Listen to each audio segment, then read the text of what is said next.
Video like जरूर कर लीजिए और ऐसे वीडियो लगातार फ्री में पाने के लिए चैनल को तुरंत सब्सक्राइब कर लीजिए और बेल आइकन को जरूर टैप कर लीजिए ताकि आगे भी सारे वीडियो आपको मिलते रहे। यूट्यूब में फॉलो करते हैं तो प्लीज ये वाला फ्री टेलीग्राम चैनल जरूर ज्वाइन कर लीजिएगा। सारे नोटिफिकेशन सारे अपडेट यहीं पे आते हैं, ध्यान रखिएगा। सारे क्वेश्चन अटेम्प्ट करिए और स्कोर अपना तुरंत कमेंट करके बताइए कितने सही हो रहे हैं कितने गलत हो रहे हैं, जल्दी से कमेंट करके बताइए। मैं वैभव और आप लोग देख रहे हैं UPPSC best online coaching YouTube channel. दोस्तों आज के इस वाले वीडियो में जो 780 पेजेस के पीडीएफ को हम लोग कवर अप कर रहे हैं उसी क्रम में आगे बढ़ेंगे। जो पहला सेक्शन है ज्योग्राफी का, उसमें अब जो है हम वर्ल्ड ज्योग्राफी पर पहुंच चुके हैं। प्रीवियस वीडियोस को देखने के लिए प्लेलिस्ट में जाइएगा, वहाँ पर आपको सारे वीडियोस मिल जाएंगे। एक एक करके सारे वीडियोस को कवर अप करिएगा। ये मैं ऑलरेडी आप लोगों को कई बार बता चुका हूँ कि ये जो 780 पेजेस का पीडीएफ है, ये ना सिर्फ आपके यूपीपीएससी आयोग के थ्रू जो एग्ज़ाम कंडक्ट होने हैं उसके लिहाज से बहुत इंपॉर्टेंट है, बल्कि अगर आप किसी और स्टेट की तैयारी कर रहे हो या फिर यूपी ट्रिपल एससी के किसी एग्ज़ाम की तैयारी कर रहे हो तब भी उतना ही ज़्यादा इंपॉर्टेंट है। अगर आप चाहें इस 780 पेजेस के पीडीएफ को परचेस करना तो इसके लिए आपको सिंपली डिस्क्रिप्शन बॉक्स में जाना है और वहाँ पर स्टडी फॉर सिविल सर्विसेज के जो ऑफिशियल कॉन्टैक्ट नंबर्स हैं वो गिवन है, उन पर आप जाकर संपर्क करिए और वो आपको बताएंगे क्या प्रोसेस है, कैसे आप इस पीडीएफ को परचेस कर सकते हैं। इसके अलावा एक इम्पॉर्टेंट अनाउंसमेंट और है कि अगर आप प्ले स्टोर पर जाएंगे प्ले स्टोर पे आपको सिंपली टाइप करना है स्टडी फॉर सिविल सर्विसेज, बीच बीच में स्पेस देके स्टडी फिर स्पेस फिर फॉर, इस तरीके से आपको वहाँ पर टाइप करना है। उसके बाद आपको स्टडी फॉर सिविल सर्विसेज का एप्लीकेशन दिखेगा, उस एप्लीकेशन को तुरंत इंस्टॉल करिए और उसमें जाकर आप सीधे जाइएगा, उसमें जो पेड ग्रुप वाला सेक्शन है वहाँ पर जाकर आप कोर्सेज परचेज कर सकते हैं। समीक्षा अधिकारी के लिए जो हिंदी का कोर्स है ये मात्र 49 रुपये में प्रोवाइड किया जा रहा है, तुरंत जाकर उसको ऑप्ट करिए। इसके अलावा 99 रुपये में आपको करंट अफेयर वहाँ पर प्रोवाइड किया जा रहा है और ये एकदम मिनिमम कॉस्ट है। आप पूरे यूट्यूब पर या फिर किसी भी ऑफलाइन कोचिंग में बात करेंगे तो इतने रुपए में आप समझ रहे कुछ मिल ही नहीं सकता है, near to impossible. But study for civil services ने आपको ये मौका दिया है कि आप ये चीज़ ले सकते हैं और अपनी बेहतरीन तैयारी कर सकते हैं। अभी समीक्षा अधिकारी के एग्ज़ाम के लिए समझिए तकरीबन 3 महीने अभी भी आसपास हैं। सो इन 3 महीनों में सिर्फ और सिर्फ स्टडी फॉर सिविल सर्विसेज का जो मटेरियल है वही आपको सक्सेस दिला सकता है। सो आई सजेस्ट यू कि आप ये वाला काम ज़रूर करें। बाकी इट्स अप टू यू, आप क्या डिसाइड करते हैं। चलिए फिर अब आज के इस वाले सेशन को शुरू करते हैं। तो सबसे पहला यहाँ पर पॉइंट है प्रमुख झीलों का। अब जैसा आपको पता है कि कैस्पियन सागर झील ये एक प्राचीन समुद्र का अवशेष है, मतलब पहले पूरा ये समुद्र हुआ करता था, बट धीरे धीरे ये सिकुड़ता चला गया और अब जो है कैस्पियन सागर के रूप में ये एक झील जो है हमें देखने को मिलती है और ये सबसे बड़ी झील है। इसके बाद बैकाल झील की बात करें तो ये विश्व की सबसे गहरी झील है और आयतन के हिसाब से मीठे पानी की सबसे बड़ी झील है। इसके बाद नेक्स्ट हम बात करें, ये है आपका बालखाश झील जो कि आपका कजाकिस्तान में लोकेटेड है। तो इसकी लोकेशन आपको एग्जैक्टली याद रखनी है कि कहाँ पर है, कौन सी कंट्री में, तो कजाकिस्तान में है। इसके बाद सबसे ऊंचे पर्वत की बात करें तो माउंट एवरेस्ट, ये एशिया में मतलब इस बार जो हमारा अभी वो चल रहा है टॉपिक वो एशिया के बारे में चल रहा है, तो सारी चीज़ें ये एशिया के बारे में ही हैं। माउंट एवरेस्ट की बात करें दुनिया की सबसे ऊंची चोटी है और एशिया में लोकेटेड है, ये नेपाल चाइना बॉर्डर पर है। इसके बाद K2 की बात करें, ये सेकेंड लॉन्ग हाईएस्ट है और ये आपका इंडिया में लोकेटेड है, जो पाक ऑक्युपाइड कश्मीर है वहाँ पर। इसके बाद कंचनजंगा, ये थर्ड हाईएस्ट है और ये इंडिया नेपाल बॉर्डर पर है। इसके बाद नेक्स्ट हम बात करें डेड सी की या फिर मृत सागर, ये जॉर्डन जो पूर्वी पार्ट है जॉर्डन का और इज़राइल और वेस्ट बैंक पश्चिम में, मतलब वेस्ट बैंक का जो पश्चिम वाला एरिया है उसके द्वारा ये सीमाबद्ध एक खारे पानी की झील है।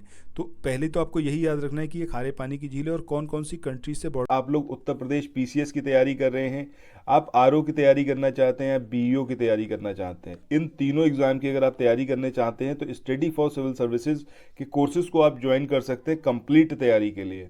ये वन स्टॉप डेस्टिनेशन है, यहाँ पर आपको सब कुछ मिलेगा जिसमें स्टडी मटेरियल रहेगा, टेस्ट सीरीज रहेंगी, पेड क्विज रहेंगी, सब कुछ आपको एक ही जगह पर मिलेगा और ये सब कुछ सफिशिएंट होगा आपके एग्जाम को क्रैक करने के लिए, एग्जाम को निकालने के लिए। लेटेस्ट ग्रुप स्टार्ट हो चुके हैं और उन ग्रुप में आपको एडमिशन लेने के लिए सिंपली जो ये नंबर मैं आपकी स्क्रीन पर लिख रहा हूँ इन नंबर्स पर आप कॉल कर सकते हैं। 8564880530 इस नंबर पर आप संपर्क कर सकते हैं। इसके अलावा 9696066089 इस नंबर पर कांटेक्ट कर सकते हैं या फिर आप 7523864455 इन तीनों में से किसी भी नंबर पर कॉल करके आप हमसे संपर्क कर सकते हैं और ये लेटेस्ट ग्रुप जो है इसमें आप एडमिशन ले सकते हैं।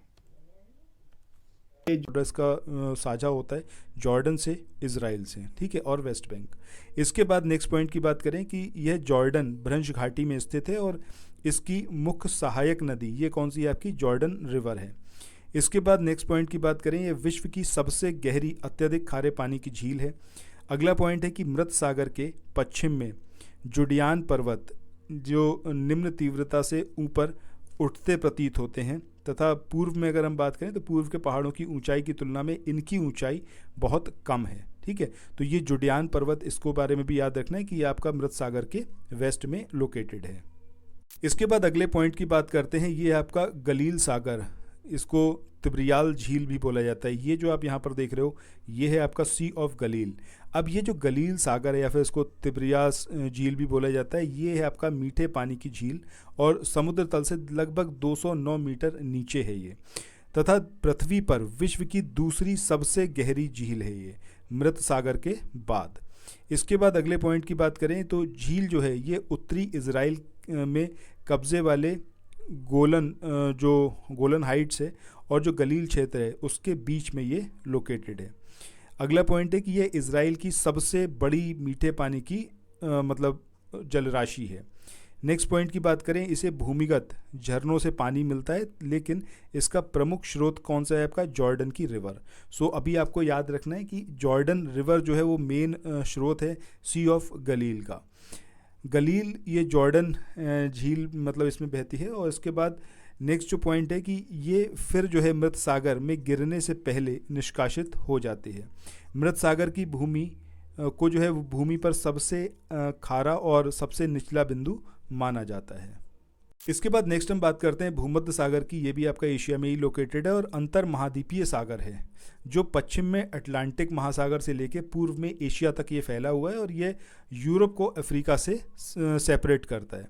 अब ये किस किस को जोड़ता है, पश्चिम में जिब्राल्टर जलडब्रू मध्य द्वारा अटलांटिक महासागर को, पूर्व में मरमरा सागर और काला सागर तक क्रमशः डॉर्डनिस और वॉस्फोरस जलडब्रू मध्य द्वारा ये जोड़ता है। दक्षिण पूर्व में बात करें तो श्वेज नहर के माध्यम से लाल सागर को ये जोड़ता है। इसके बाद अगला पॉइंट है आपका भूमध्य सागर की सीमा से लगने वाली जो कंट्रीज़ हैं। एग्जैक्टली यहाँ पर आपसे एग्जामिनेशन में पूछा जाता है कि कौन कौन सी कंट्रीज़ हैं और कौन सी कंट्रीज़ में सीमा साझा नहीं करती है भूमध्य सागर से ही। तो ये आपको एग्जैक्टली यहाँ पर याद रखना है कि अल्बानिया है, अल्जीरिया है, क्रोएशिया है, इसके अलावा बोस्निया है और हर्जेगोविनिया है, साइप्रस है, मिस्र है, फ्रांस है, ग्रीस है, इज़राइल, इटली, लेबनान, लीबिया, माल्टा, मोरक्को, मोनाको, मोंटेनीग्रो, स्लोवेनिया, इसके अलावा स्पेन और ट्यूनीशिया और टर्की, ये सारी कंट्रीज़ हैं जो कि भूमध्य सागर से सीमा साझा करती हैं। इसके बाद इसमें यहाँ पर आप देख सकते हो ये है आपका स्ट्रेट ऑफ जिब्राल्टर, एक तरफ स्पेन है और एक तरफ नीचे आपका ये मोरक्को है। तो स्पेन और मोरक्को के बीच में है आपकी ये स्ट्रेट ऑफ जिब्राल्टर। इसके बाद नेक्स्ट हम बात करें स्ट्रेट ऑफ सिसली की। स्ट्रेट ऑफ सिसली आपकी एक तरफ ट्यूनीशिया है और एक तरफ आपका ये सिसली आइलैंड है इटली का, इनके बीच में है, मतलब इन दोनों को ये सेपरेट करे, ट्यूनीशिया को और इटली के सिसली आइलैंड को।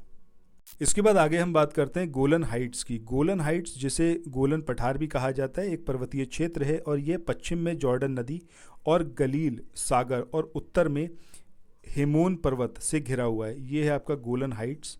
सो इधर आपका पड़ता है माउंट हेमोन और इधर नीचे आपका ये आ जाता है जब हम इसकी बात करते हैं आपका पश्चिम में, तो वेस्ट में इसके क्या है आपका जॉर्डन सी है और ये आपका सी ऑफ गलील है। तो सी ऑफ गलील इधर वेस्टर्न साइड में, और अगर हम उत्तर की बात करेंगे तो यहाँ पर आपका माउंट हेमोन, इससे ये घिरा हुआ है।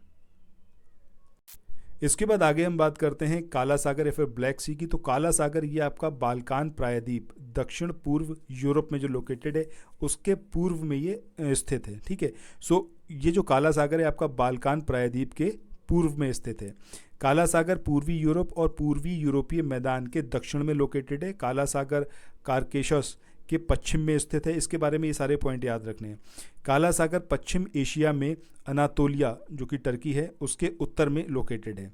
मतलब इसके ईस्ट में, वेस्ट में, साउथ में, नॉर्थ में क्या क्या लोकेशन है ये यहाँ पर आपको बताया गया है। मुख्य रूप से डेन्यूब, नीपर और डॉन ये जो है यहाँ की नदियाँ हैं और इनके द्वारा ही काला सागर के अंदर पानी की आपूर्ति होती है। प्रमुख पर्वत श्रृंखलाओं की बात करें तो ये आपका पोंटिक पर्वत है दक्षिण में, कार्केशस पर्वत है इसके पूर्व में, और क्रीमिया पर्वत इसके उत्तर में लोकेटेड है।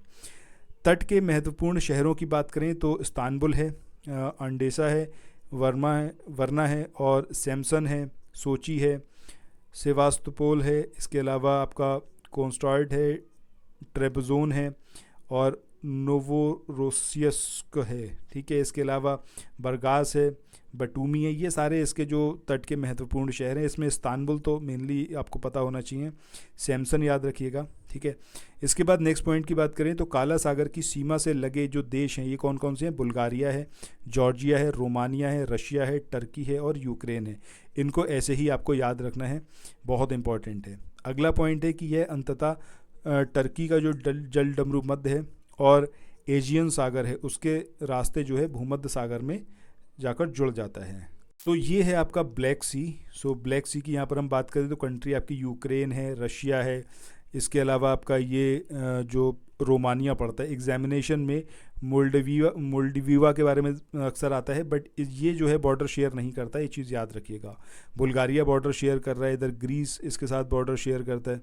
ठीक है, और इधर फिर नीचे आपका जो और कंट्री इधर जॉर्जिया आ जाता है, नीचे आपका टर्की है वो इससे बॉर्डर शेयर करता है।